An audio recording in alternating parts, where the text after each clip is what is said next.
రాష్ట్ర ప్రభుత్వం జేబులోకి ఇస్తుందా? ముఖ్యమంత్రి జేబులోకి ఇస్తుందా? అరే మరి రాష్ట్ర ప్రభుత్వం ప్రజాస్వామ్యం కాకుండా ఇంకొన్ని సమయిస్తుందా? అరే పన్నులు ఇక్కడ కూడా కడుతున్నా ప్రజలు, ఎక్కడైనా పన్నులే. కాబట్టి అంటే ముద్దించుకిస్తారా పైసలు? ఎందుకు ఇస్తారు? రాష్ట్ర కేంద్రం ఇష్టం, రాష్ట్ర ప్రభుత్వం ఎందుకు గ్యారెంటీ అమలు చేస్తలేదు? ఇంత పన్నులు కడుతున్నాము, ఇస్తాను హామీలు ఎందుకు నెరవేర్చలేదు రాష్ట్ర ప్రభుత్వం? 6 గ్యారెంటీలు ఎవరి జాగ్రత్త ఎందుకు ఇస్తలేదు? రాష్ట్ర ప్రభుత్వానికి వేరే దేశం పైసలు వస్తున్నాయి, ఏమన్నా పాకిస్తాన్ బంగ్లాదేశ్ పైసలు వస్తున్నాయా? వాళ్ళు ట్యాక్సీ కడుతురా?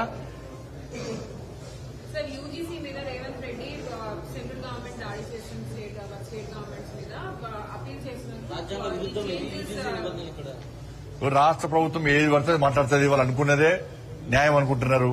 కాబట్టి ఈ మాట మేము పట్టించుకోము. ప్రజలకు ఏది న్యాయమో, దేశానికి ఏది అవసరమో దాని గురించి ఇంకోళ్ళు విమర్శిస్తే పట్టించుకునే స్థితి లేదు. న్యాయం చేస్తాం తప్పకుండా. అరే ఉన్నాయి, అమలు చేయమని చెప్పారు. ఫస్ట్ అటల్ పెన్షన్, ఆసరా పెన్షన్ ఇస్తాను ఎవరు? 4,000 ఇస్తాను ఎవరు? 4,000 రూపాయలు ఇస్తాను ఎవరు? ఆసరా పెన్షన్ ఎంతమందికి ఇచ్చారు? ఎందుకు ఇస్తలేరు? పేర్లు ఎందుకు అటల్ పెన్షన్ ఏదైనా కూడా కేంద్ర ప్రభుత్వం ఒక ఆలోచనతో క్యాబినెట్ నిర్ణయించుకుంటుంది. దాన్ని అమలు చేయాల్సిన బాధ్యత ఎవరిది? రాష్ట్ర ప్రభుత్వాలది.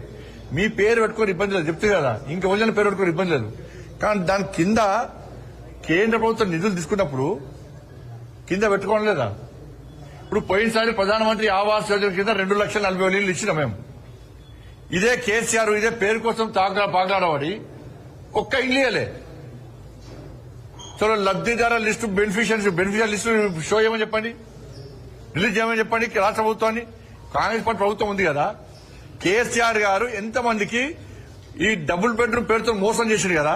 ప్రధానమంత్రి ఆవాస్ యోజన కింద ఇండ్లు ఇవ్వని మేమిస్తే ఒక్కరు కట్టిమంటే డబుల్ బెడ్రూమ్ పోటుగాడు డబుల్ బెడ్రూమ్ కట్టిస్తా, ఒక్క రూమ్ సరిపోతుందా? అల్లుడు అంటే కాళ్ళు అల్లు అత్త కనబడతాయట అని శాస్త్ర పిటకథలు చెప్పాడు. చెప్పేం చేసిండు? 2,40,000 ఇండ్లు ఇస్తే పట్టుబడి 10% కూడా ఇండ్లు ఇవ్వాలి. ఎవరికి ఇళ్ళని కూలిపోతున్నాయి అవన్నీ. ఆ ఇళ్లలో ఉండే పరిస్థితి లేదు ఇవాళ. గిదా వీళ్ళు చేసేది రాష్ట్ర ప్రభుత్వం చేసేది గిదా?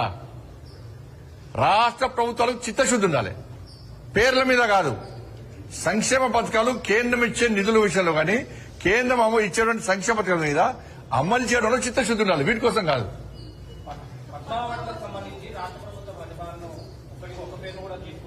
రాష్ట్ర ప్రభుత్వం ప్రతిపాదనలు పంపే సమయంలో ఎవరి పేరు పంపాలో వాళ్ళ పేరు పంపాలి. కేంద్రం ఆలోచిస్తుంది. మీరు పంపిన పేర్లు ఇస్తారా? ఇది అన్ని ఆలోచిస్తారు. పంపేటప్పుడు కూడా జాగ్రత్త పంపాలి, మంచి వ్యక్తుల పేరు పంపాలి. వీళ్ళు మంచి వ్యక్తులు కాదంటలే, నేను పద్మశ్రీ అవార్డు వచ్చేటువంటి స్థాయి వ్యక్తులను పంపాలి. పంపిస్తారు. ఎట్టిస్తామన్నా? ఎట్టిస్తాం, గద్దరికి ఎట్టిస్తాం చెప్పండి అనే భావాజాలం ఏంది? ఎంతమంది భారతీయ జనతా పార్టీ కార్యకర్తలను మర్డర్ చేసిన వ్యక్తులు ఆయన ఎట్టిస్తాం? మేము పక్కా అయ్యాం. మా కార్యకర్తలను చంపితే మా కార్యకర్తలను చంపిన కార్యకర్తలను పాటలు పాడిన వ్యక్తి గద్దర్. అనేక మంది పోలీసులను ఎన్కౌంటర్ చేసిన విషయంలో గద్దర్. ఎట్లిస్తాం? మీరు వంశం ఇస్తామేంటి అవార్డ్స్? భయపడే ప్రసక్తి లేదు, వెనుకపోయే ప్రసక్తి లేదు. వందల మంది భారతీయ జనతా పార్టీ కార్యకర్తలు నమ్మిన సిద్ధాంతం కోసం భారత్ మాతా కీ జై అని చెప్పి ఆందోళన చేస్తుంటే నక్సల్స్ భావోద్వేగ గద్దర్ మా కార్యకర్తలు హత్య చేయించిండు. ఎన్ఐఏ ఎంక్వైరీ చేసింది గద్దర్ గారి మీద. అనేక మంది పోలీసులను ఎన్కౌంటర్ పేరుతో మర్డర్ చేసిండు. అటువంటి వ్యక్తిని ఏ విధంగా పంపుతారు ఇవాళ? ఇది ఈ రాష్ట్రము మరి పోయినసారి వచ్చినప్పుడు కూడా తెలంగాణకు అప్పుడు ఏమన్నారు? మరి అప్పుడు ఈ రాష్ట్రము ఆ రాష్ట్రము, ఈ ప్రాంతము ఆ ప్రాంతం అని చెప్పి ఎటువంటి ఆలోచన ఉండదు. ఈ రాష్ట్రానికి ఇవ్వాలి, ఈ రాష్ట్రానికి ఇద్దని ఎక్కడ ఉండదు.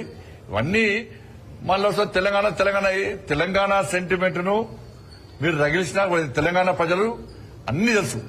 ఎవరు తెలంగాణ సెంటిమెంట్ తో లాభపడ్డారు, ఎవరు అమాయకులు బలైపోయారు, ఇవాళ ఎవరు లాభపడ్డారు, ఇలా ఎవరి వల్ల తెలంగాణ రాష్ట్రం అభివృద్ధి చెందుతున్నది, ఎవరు నిజమైన తెలంగాణ కోసం ఇవాళ బిల్లును ప్రవేశపెడితే సపోర్ట్ చేశారు, ఎవరి సపోర్ట్, ఏ పార్టీ సపోర్ట్ వల్ల తెలంగాణ రాష్ట్రం వచ్చింది, అన్ని తెలంగాణ ప్రజలు తెలుసు. కాబట్టే ఇవాళ నరేంద్ర మోడీ గారి ప్రభుత్వానికి